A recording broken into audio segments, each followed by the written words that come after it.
नमस्कार, मैं हूं चित्रंजन कुमार और आप देख रहे हैं हमारा news channel true news TNBR। और आज जो आप जिस बगल में लड़की को देख रहे हैं, ऐसे तो ये साधारण लड़की के रूप में ही हैं, परंतु इनकी जो उपलब्धियां हैं, इन्होंने जो उपलब्धि हासिल किया है, इस चीज़ को जानने के बाद आपको गौरव महसूस होगा और आप अपने आप को कहेंगे कि मुझे भी ऐसा बनना है।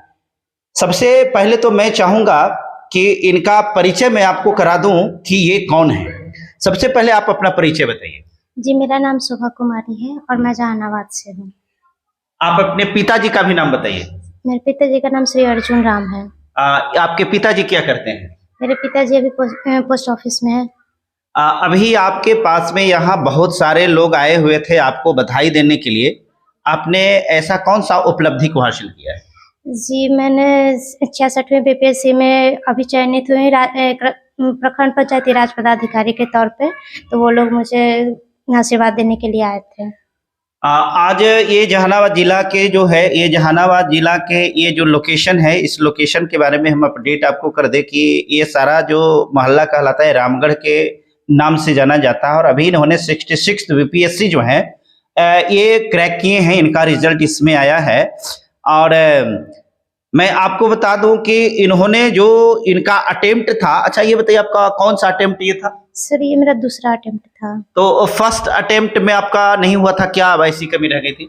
सर, उसमें मुझे कट ऑफ के बराबर मार्क्स मिले थे। मेरा कट ऑफ 473 था और मुझे 473 मार्क्स भी मिले थे, किंतु मुझे कोई पोस्ट एलोकेट नहीं किया गया था, क्योंकि उसी कट ऑफ पे एक और कैंडिडेट थे, तो उनको फिर एलोकेट किया गया था। आपका नाम शोभा कुमारी है। शोभा, हमें आप ये बताइए कि आप जैसी और लड़कियां अगर चाहे कि मुझे भी इसी प्रकार से BPSC क्वालिफाई करना है, तो उसे कितना मेहनत करना पड़ेगा?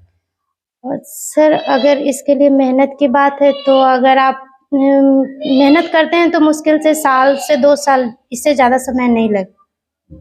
साल से 2 साल के प्रयास के बाद आदमी BPSC क्वालिफाई कर सकता है, आपका कहना है। लेकिन ये साल से 2 साल कितने घंटे उनको पढ़ाई करना चाहिए? पढ़ाई के लिए टाइमिंग जरूरी है या फिर रणनीति जरूरी है, कैसे? पढ़ाई के लिए टाइमिंग जरूरी मैं नहीं मानती हूँ। उसके लिए अच्छी रणनीति होनी चाहिए और कंसंट्रेट होकर पढ़ाई करनी चाहिए। मैं देखता हूं कि बहुत सारे लोग 4 साल, 5 साल, 7 साल तक लगा देते हैं, बावजूद इसके फिर उनकी सिलेक्शन नहीं होती है और लास्ट में फ्रस्ट्रेट हो जाते हैं और कहते हैं कि it is impossible for us. ठीक है, उनको ऐसा मान लेते हैं कि नहीं, ये बस की चीजें नहीं है। तो ऐसी कौन सी रणनीति पर फोकस करना चाहिए?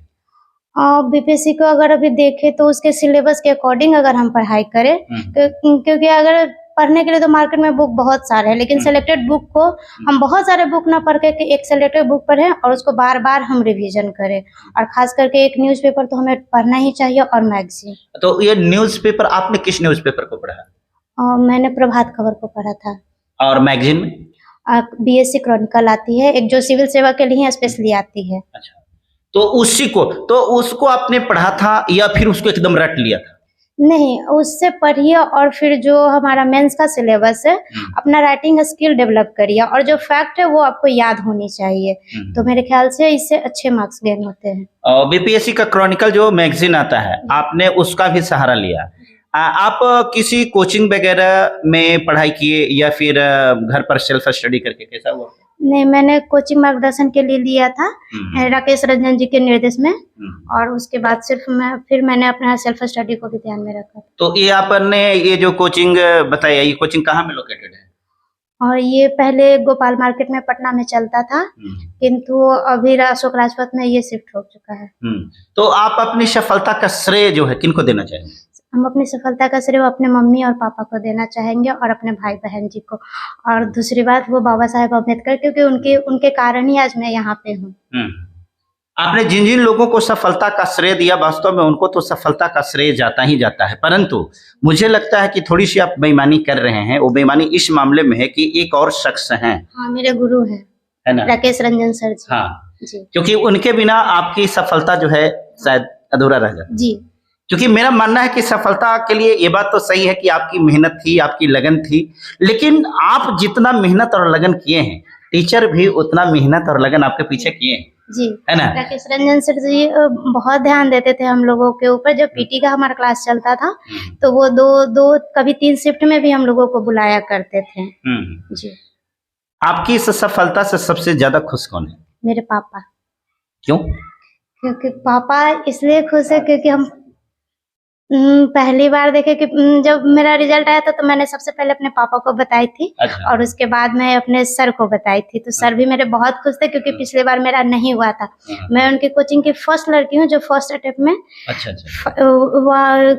इंटरव्यू तक भी गई थी और मेरा सिलेक्शन दुर्भाग्यवश नहीं हुआ था, जिसकी वजह से वो मुझे ज्यादा मेरे ऊपर ध्यान देते हैं। हाँ, तो मुझे लगता है कि आपके सर को भी लग रहा होगा कि मैंने जो शोभा के पीछे मेहनत किया है, आज आपने सफल होकर के और उनकी सफलता पर भी मुहर लगा दिया कि ये कोचिंग सेंटर या ये राकेश रंजन सर या जो भी सर के आप नाम ले रहे हैं, वास्तव में वहाँ पढ़ने वाले विद्यार्थी इसी प्रकार से सफल हो सकते हैं। जी वहाँ पे और बहुत सारे लोग पहले भी सफल हुए हैं। मैं पहली नहीं हूँ, वहाँ से SDM DSP लोग भी बने हैं। हाँ, मैंने कहिए कि वहाँ से बहुत सारे सक्सेस लोग हुए हैं। हाँ, वहाँ से बहुत सारे लोग। अच्छा, आप अपनी माता जी के बारे में बताइए कि आपकी माता जी का क्वालिफिकेशन क्या है? मेरी मम्मी जो है वो 10th क्लास तक पढ़ी हुई हैं। अच्छा। और वो एक गृहिणी है। तो इस प्रकार की चीज को आपको मम्मी को जब सूचना मिली कि मेरी बेटी BPSC क्वालिफाई की और अब जो है ये वीडियो या CO बनने वाली है, तो इस चीज को जान करके आपके मम्मी का रिएक्शन क्या था? हाँ, मम्मी का रिएक्शन, मम्मी मेरा हमेशा से सपोर्ट करती थी। कभी नहीं बोली कि हाँ तुम्हारा नहीं हो रहा है तो तुम पढ़ाई छोड़ दो। मेरी मम्मी भी चाहती थी कि एक अगर बेटी सफल होती है तो माँ को भी गर्व होता ही है।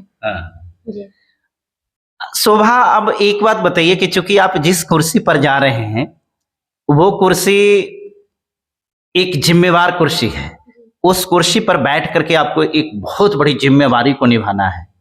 इस जिम्मेवारी को निभाने के लिए अभी जो परिवेश चल रहा है, अभी जो माहौल चल रहा है, लोग कास्टिज्म को देख करके, लोग पैसे को देख करके और वहां पर कार्य करते हैं। आपके जीवन का सिद्धांत क्या होगा, कार्य करने का सिद्धांत क्या? मेरे जीवन का कार्य का सिद्धांत यही होगा कि जो भी जरूरतमंद अगर होंगे, जैसे गरीब अगर कोई किसी काम के लिए अगर प्रखंड में आते हैं तो मैं जैसे जो बूढ़े वर्ग खास करके महिलाएं या पुरुष से, तो मैं उनको ज्यादा प्राथमिकता पहले दूंगी और बाकी सारे कार्य को मैं देखेंगे, लेकिन मेरी प्रायोरिटी में सबसे पहले वो आएंगे। क्योंकि मैंने ऐसा देखा है कि वो लोग एक कार्य के लिए 2-3 बार प्रखंड के चक्कर लगाते रहते हैं, जो कि ये नहीं होना चाहिए। तो आपकी प्राथमिकता में सबसे पहली प्राथमिकता जो ओल्ड सिटीजन हैं उनकी होगी, है ना? जी। अब आप हमको सिर्फ एक बात बताइए कि ये आपकी खुशी आपकी सफलता का खुशी तो हर किसी का है, आपके मम्मी पापा का है, भाई का है, और यहाँ तक के कि कुछ रिश्तेदार को भी अच्छा लग रहा होगा, हालांकि सबको नहीं कहेंगे, कुछ लोग जलने वाले भी होते हैं कि कैसे सफल हो गया, हमारी बेटी कैसे सफल नहीं हुई, तो ये होता है। अब आप हमको ये बताइए कि इस सफलता से आप कितने एक्साइटेड हैं? मैं एक्साइटेड हूँ क्योंकि जब मैं रिजल्ट देख रही थी तो मुझे लग रहा था कि इस बार मुझे विश्वास था कि मैं कल क्वालिफाई कर जाऊंगी, क्योंकि पिछली बार मैं कटअप से रह गई थी, कटअप पे थी लेकिन फिर भी मुझे पोस्ट नहीं लगा था। लेकिन इस बार मुझे था, ये उम्मीद था ना, तो कहीं था ही नहीं मेरे मन में। बस आज तक जो लोग आपको शोभा कह करके पुकार रहे हैं, कल जब आप उस कुर्सी पर चले जाएंगे तो जो लोग आपको शोभा कह करके पुकार रहे हैं उनसे क्या एक्सपेक्ट करेंगे? शोभा ही कहें कि फिर आपको सैल्यूट करेंगे? नहीं, मैं अपने फ्रेंड लोग के लिए शोभा ही रहूंगी हमेशा के लिए, और बड़ों के लिए भी। जी। और आपके लिए मैंने आपको कहने का मतलब है कि जो हमारे बड़े हैं, जो हमारे परिचित हैं, जो हमारे फ्रेंड के सर्किल के हैं, अर्थात जिन्होंने मुझे शोभा कह करके पुकारा है, उसके लिए मैं शोभा ही हूँ, है ना? और जो अननोन पर्सन है उनके लिए पदाधिकारी। हाँ, अननोन पर्सन के लिए मैं पदाधिकारी हूँ। बहुत अच्छा लगा आपसे बात करके, और अंत में आप 2 शब्द उन लड़कियों के लिए बता दीजिए, एक संदेश दे दीजिए जो लड़की एक छोटी सी सफलता, एक टीचर बनने के लिए, एक साधारण क्लर्क बनने के लिए बहुत मेहनत करती है, लेकिन वो बेचारी सफल नहीं हो रही है।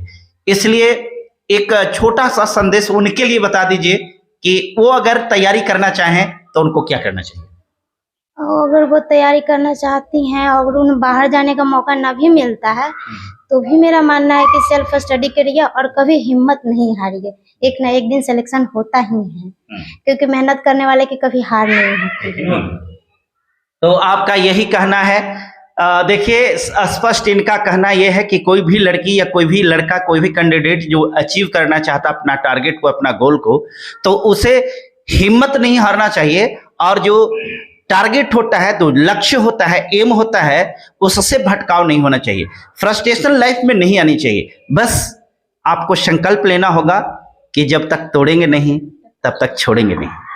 बहुत बहुत शुक्रिया, बहुत बहुत धन्यवाद। और आप तमाम लोगों से मेरा गुजारिश है, इस संदेश को, इस शोभा के संदेश को उन तमाम लोगों के पास तक पहुंचा दीजिए जिसके जीवन में ये परिवर्तन लाने के लिए मददगार होगा। इसलिए इस न्यूज़ को ज़्यादा से ज़्यादा लोगों के पास तक पहुंचाइए, ये आपका भी कर्तव्य होता है। बहुत बहुत शुक्रिया, धन्यवाद।